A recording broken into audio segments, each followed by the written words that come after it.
We are sad like children and wise like old men. We are rough, sad, and shallow, and I think we are lost. When the first bomb went off, the first explosion, our hearts broke. While they wrote and talked, we saw people who were hurt and dying. Even though they taught that patriotism is the most important thing, we already knew that death is stronger. We loved our country as much as they did. We did everything with courage, but we also knew the difference between what was true and what was false. It's very strange that so much of the world's sadness is caused by small men. The war has changed everything for us. For us 18-year-old boys, they should have been mediators and guides to the world of adulthood, work, duty, culture, progress, and the future. It will just try to tell the story of a generation of men who were broken by the war, even if they didn't get hit by shells.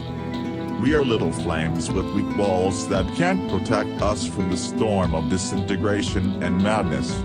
In this storm, we flicker and sometimes almost go out. We often made fun of them and joked around with them, but we trusted them in our hearts.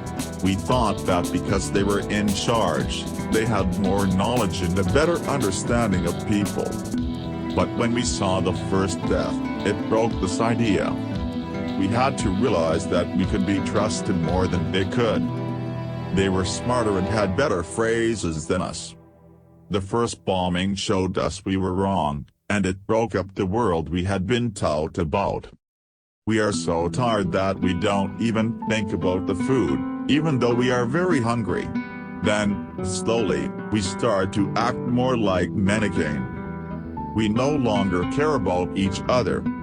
When we catch a glimpse of another man, we can hardly keep ourselves in check. We are dead and don't feel anything, but for some terrible reason, we can still run and kill. Everything that can be written, done, or thought is so pointless when things like this are possible. We are no longer happy, but we don't care either. The only thing we know about life is death. We always see it after the fact. Why don't they tell us that you are just as poor as we are, that your mothers are just as worried as ours, and that we all fear dying? We were all very alone at the same time, and we had to do it alone. Just a hospital shows what war is like. It's all nonsense what they say in the war news about how happy the troops are. We're happy because if we weren't, we'd fall apart. A word of command has made these silent figures our enemies. A word of command could make them our friends. They are so sad that we can't think about them all at once. If we did that, we'd have been wiped out a long time ago. We are no longer young. We don't want to change everything in the world. We are running away. We fly because of who we are.